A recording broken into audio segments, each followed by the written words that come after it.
जय गोपाल। बड़ोदेर आमार प्रणाम एवं छोटोदेर आमार भालोबासा जानिए गोपालेर निर्देश चैनेले आज आपनादेर संगे आरो एकटी भिडियो शेयर करछि। और देखुन आज आमी गोपालेर जन्य মানে ফ্রাইড রাইস খেতে চেয়েছে গোপাল, সেটারই ব্যবস্থা করছি। কিন্তু ফ্রাইড রাইসের সঙ্গে কি করব, তো আমি সয়াবিন দিয়ে আগে করেছি, কিন্তু আজকে আমি ভাবলাম যে ফুলকপি দিয়ে করব। মানে দেখি এবার কি করা যায়। তো আমি এটা এখনও করিনি, এটা ফার্স্ট টাইম করছি।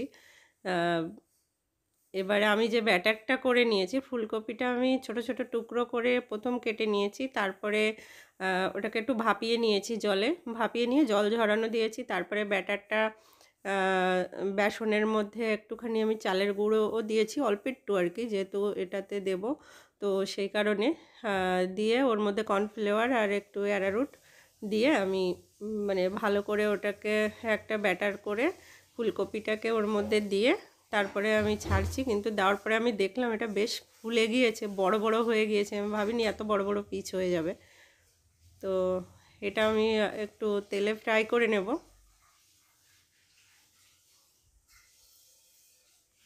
আর এটা আমি দেখলাম এত সুন্দর হয়েছে, যদি মানে এটা একটু চালের গুঁড়ির সঙ্গেও করা হয় তাহলে আরও খাস্তা হবে।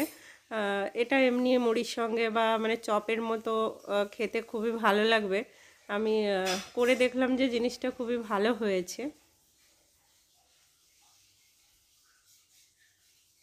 এরপরে এমনিতেও বানানো যাবে, 4-5 টুকরো ফুলকপি রাখলে মানে অনেক সময় বিকালবেলা স্ন্যাক্স মতো ওরকম বানানো যাবে। তো ভালোই, এটা গোটাও হয় এবং মানে এটা আমার মনে হলো যে ছোট ছোট করে যদি মানে কুচিয়ে কেটে নেওয়া হয় তাহলেও হবে। দেখুন এটা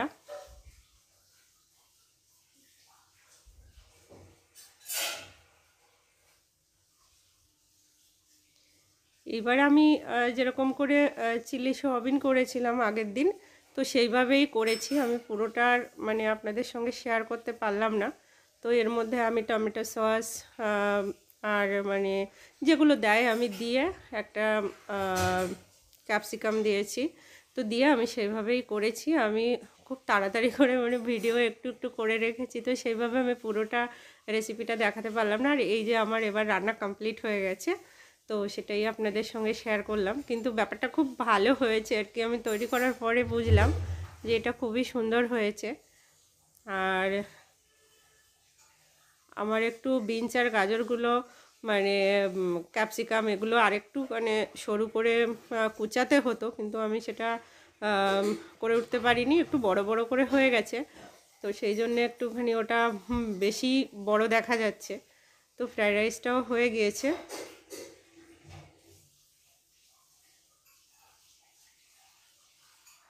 এই ফ্রাইড রাইস খেতে চেয়েছে গোপালই। আর যেটা ফুলকপি দিয়ে আমি করেছি সেটা আমি আলাদা নিজেই করেছি, যেহেতু ফ্রাইড রাইসের সঙ্গে দেব, তো সেই কারণেই আমি করলাম। আর ফ্রাইড রাইসটা কিন্তু গোপালই চেয়েছে, সেই কারণেই করা হয়েছে। চেয়েছে আরও কয়েকদিন আগে, কিন্তু আমি দিতে পারলাম আজ, তো সেটাই দিলাম গোপুসোনাকে।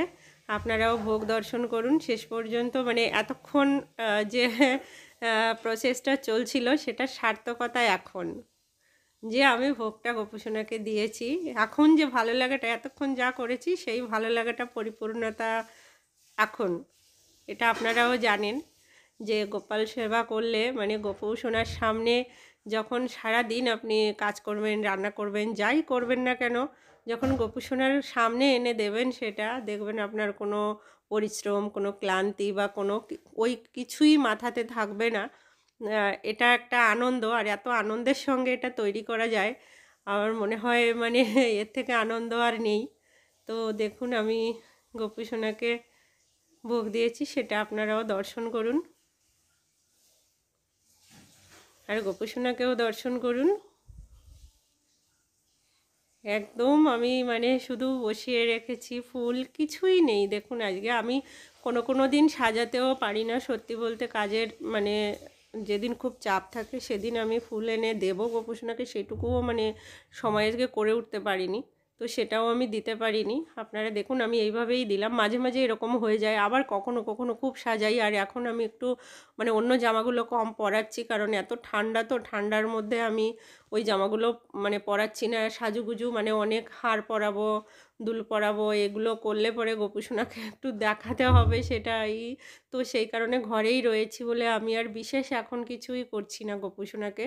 সেই কারণে আপনারা এইভাবেই সাজানো দেখেন, কারণ ঠান্ডার মধ্যে গোপুসোনা তো ছোট, সেই কারণে আমার সেই দিকটা বেশি খেয়াল রাখতে হবে যাতে গোপুসোনার শরীরটা ঠিক থাকে, ঠান্ডা না লাগে, যাতে মানে আরামভাবে থাকতে পারে। আমি সেটা খেয়াল রেখেই এভাবে রাখি।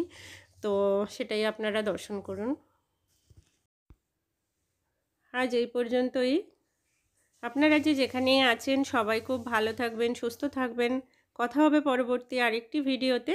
নমস্কার।